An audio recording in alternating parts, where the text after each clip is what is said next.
Some of the earlier characters that that had been played around with, some of them again just didn't feel right for the time period. Some of them either felt overdressed or felt too fantasy. A lot of the concepts too got very detailed. There were lots of flowing things, and there was lots of hair, and there was lots of things that if we had to just model it, it probably would have been a little bit tougher to pull it off. There was one character I remember when I first saw it that had kind of a, almost kind of a tribal feel to it, a very kind of African feel to it, which I thought was pretty cool. Didn't say Greek, but at the same time when I looked at that, I thought, you know, that would be a pretty cool character to work with.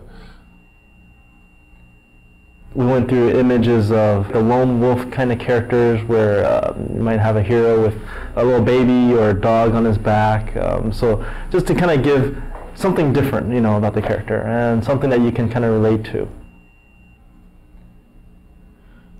One of the original concepts behind the hero for God of War was to come up with a guy who was, his whole face was encased in a mask, and we thought that going with a mask would be, you know, being able to paint his face in broader strokes so that when you were playing the game, he still had a lot of personality, and you could still sort of read that when you saw the mask. But when we actually got it in the game, it ended up feeling very soulless, and it didn't feel like the guy had a personality.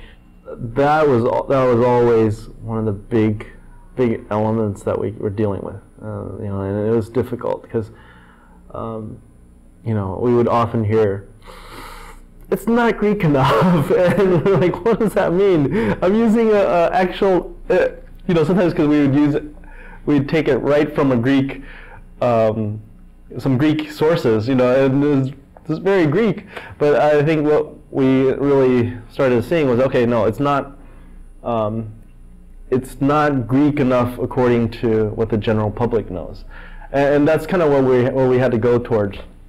These are again very traditional. Some of these were very traditional kind of Greek images, and again, the more traditional it got, the more armor we put on him, the more he lost his individualism. Every time we put something on, you know, Dave felt like, he doesn't look brutal anymore, and we started realizing brutal also kind of related to the primal part of him, you know, and so we did spend a lot of time going through that, but in the end we ended up still taking his clothes off, and that's what we went with. So when I first saw this from Charlie, it was the first time that I really saw the brutal nature and the violent nature and the sort of the animalistic quality that would really become the foundation for Kratos. And I think starting to see these images was just like sort of confirmation that this idea could really work, and instead of giving him a traditional sword, going with these sort of chain blades was going to be much more dynamic and fluid and really fun to play with.